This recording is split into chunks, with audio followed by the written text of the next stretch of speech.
L-Autobuses de Leon, il-kumpanija li topera s-servizz ta' trasport pubbliku, ikkommetit ruħha li sas-sibt fis-7 ta' filgħaxija tħallas il-flus dovuti kollha lil ħaddiema.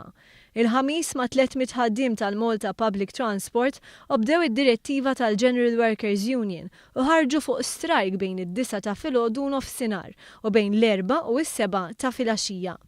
Id-direttiva nħarġet wara li skont il-General Workers Union il-kumpanija naqset milli tonora ftehim li għamlet magħha fl-aħħar ta' April. Il-ħaddiema strajkjaw wara li kien hemm tnaqqis fil-pagi tagħhom li skont il-union baqgħu mhux ritornati. Il-kumpanija kienet iddeċidiet li tnaqqas il-pagi tal-ħaddiema meta għal xi raġuni ma jintlaħqux is-sigħat ta' xogħol kontrattwali. Fi stqarrija l-union qalet li l-ftehim juri ċar kemm il-kumpanija ma kienitx korretta meta qalet li kienet ħalset il-flus kollha dovuti lil ħaddiema. Il-ftehim intlaħaq kmien il-ġimgħa wara nofsinhar waqt laqgħa li saret bejn il-General Workers Union u uffiċjali tal-kumpanija fil-Ministeru għat-Trasport u Infrastruttura li fiha kienu preżenti wkoll il-Ministru Joe Mizzi u l-Kap Eżekuttiv ta' Transport Malta